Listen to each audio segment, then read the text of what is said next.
Olá pessoal, bem-vindos à nossa aula de conversação interativa. Hoje é Lesson 26, Family Trip.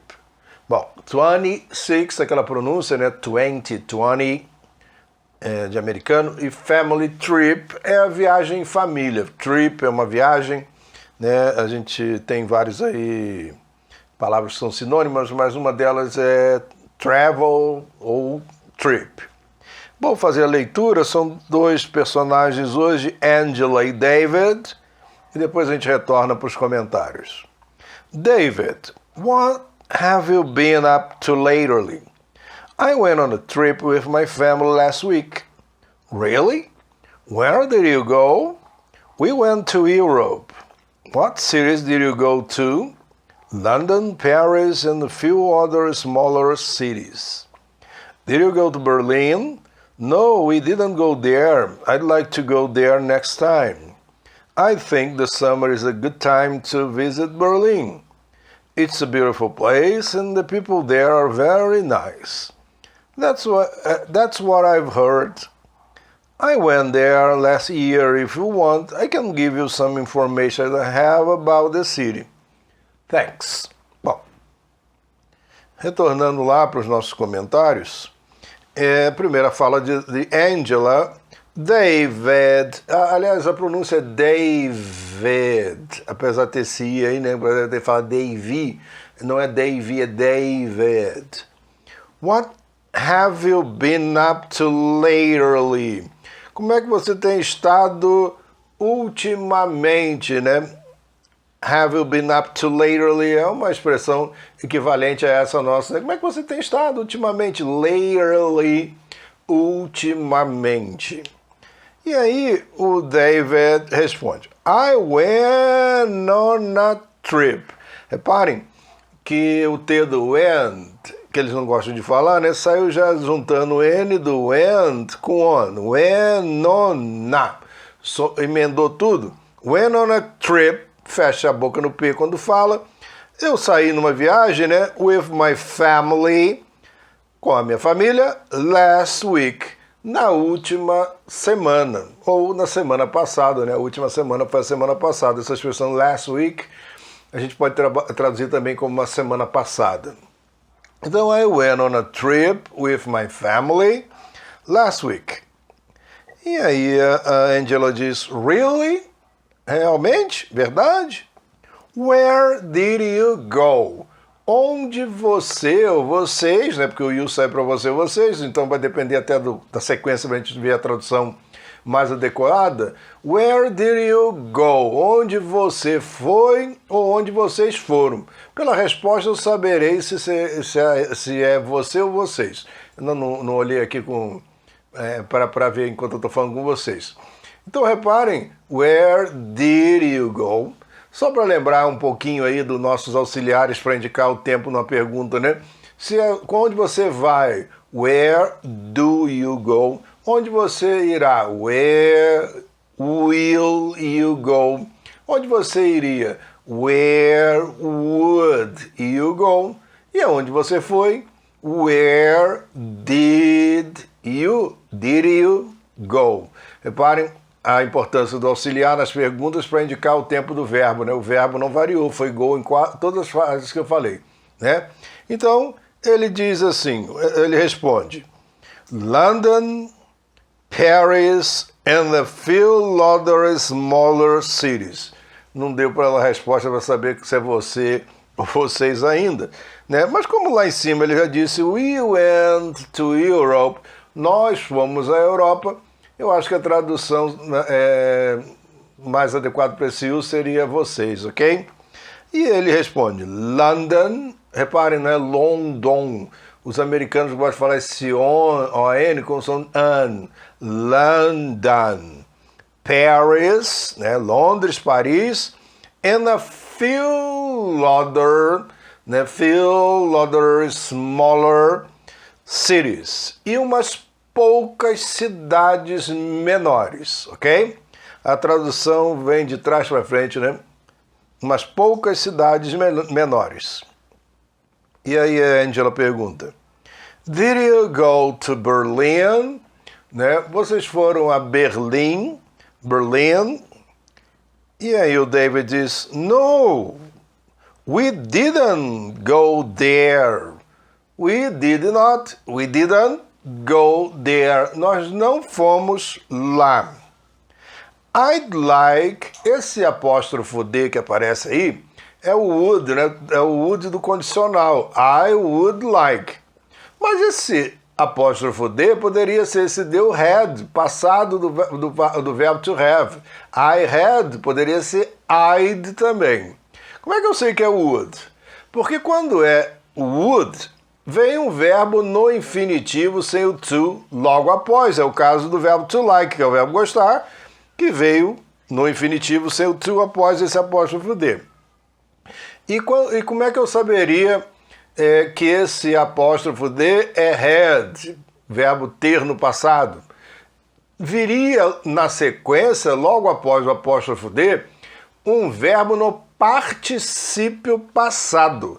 Ou seja, se o verbo que vem é no infinitivo, obrigatoriamente será o would. Se o verbo vier no particípio passado, automaticamente será had. E o que é verbo no particípio passado, né? É aquela história assim, cantado, bebido, partido. Em inglês até o verbo, quando é regular, o particípio passado é feito colocando ED no final. Se for com ED, fica mole descobrir que o apóstrofo D é had, porque o verbo já veio com ED no final. Mas existem verbos que são irregulares e aí a gente tem que conhecer para saber que está no particípio passado. Por que acaba sendo o apóstrofo D não dando confusão aí? Porque quando eu falo um verbo no particípio passado, obrigatoriamente, repare que tem que ser verbo ter antes dele. Eu falo assim, eu cantado. Então, eu tinha cantado. Não pode ser eu, o would condicional cantado. Não faz sentido colocar um would antes de um verbo, por exemplo, o verbo cantar no particípio passado.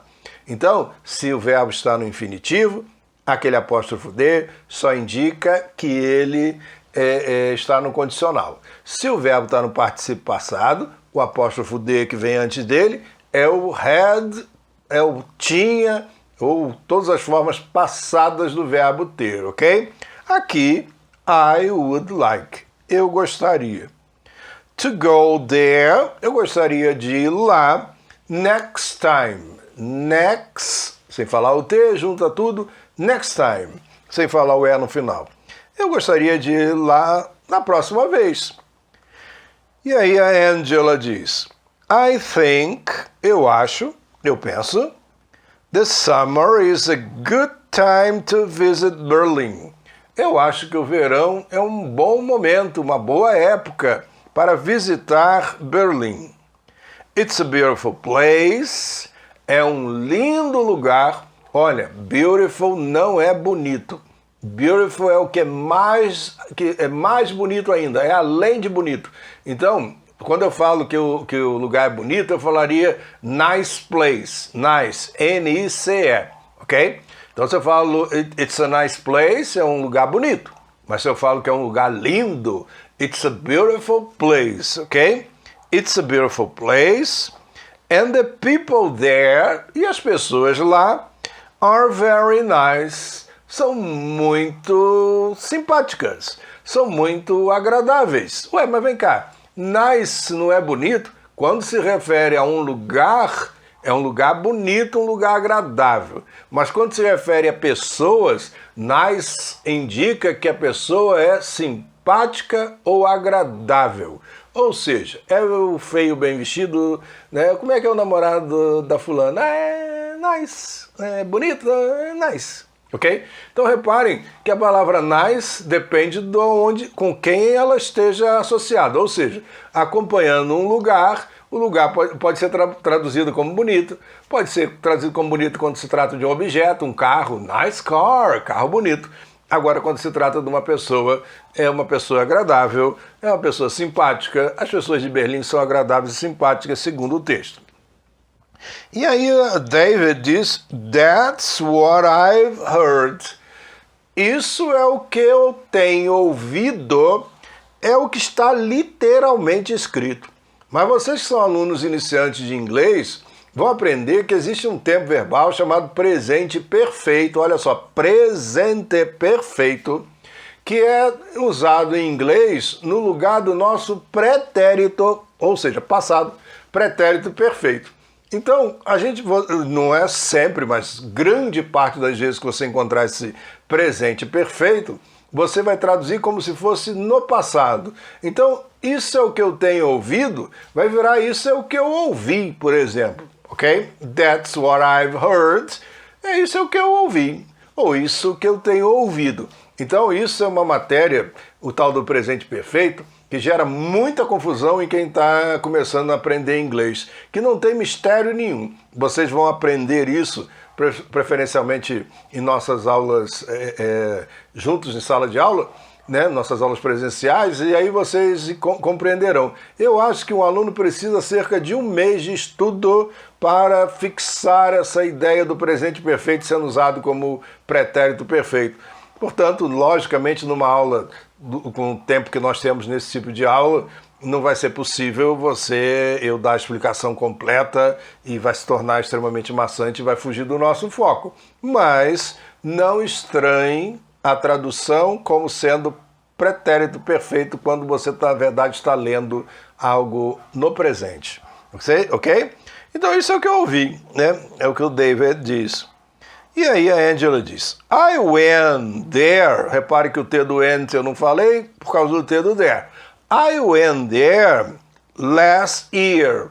Eu fui. Went é o passado verbo to go, né? É o verbo ir. I went there last year. Eu fui lá no último ano, ou seja, no ano passado, né? A mesma coisa a gente falou no last week, na semana passada. Também falamos no last year, né? No último ano, ou seja, no ano passado. If you want, se você quiser, I can give you some information. Eu posso te dar alguma informação, ou seja, a gente falaria no plural, né? Eu posso te dar algumas informações. I have, que eu tenho, about the city, sobre a cidade, ok? E aí o David completa falando thanks, obrigado, ok? Essa lição não é nem muito difícil, então vamos retornar lá ao início para a nossa leitura pausada. Vocês me acompanhem aí do outro lado, né? Repetindo o que eu estou falando. Então vamos lá no título. Family Trip, ok? Family Trip. David, what have you been up to lately? Lately, né? I went on a trip with my family last week. Really? Where did you go? We went to Europe.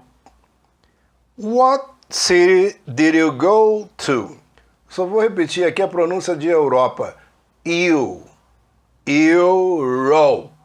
E não falo Europe. E o P trava. Então é quase que um euro, se eu fosse falar em português, né? Europe. Ok? What cities did you go to? London, Paris, and a few other smaller cities. Did you go to Berlin? No, we didn't go there. I'd like to go there next time. I think the summer is a good time to visit Berlin. It's a beautiful place, and the people there are very nice. That's what I've heard. Lembrando, eu acho que eu não comentei, esse I've é o I have, ok? O have, esse VE aí, né? Na forma contracta. I went there last year. If you want, I can give you some information I have about the city. Thanks. Ok? Então, pessoal, espero que vocês tenham gostado e até a próxima.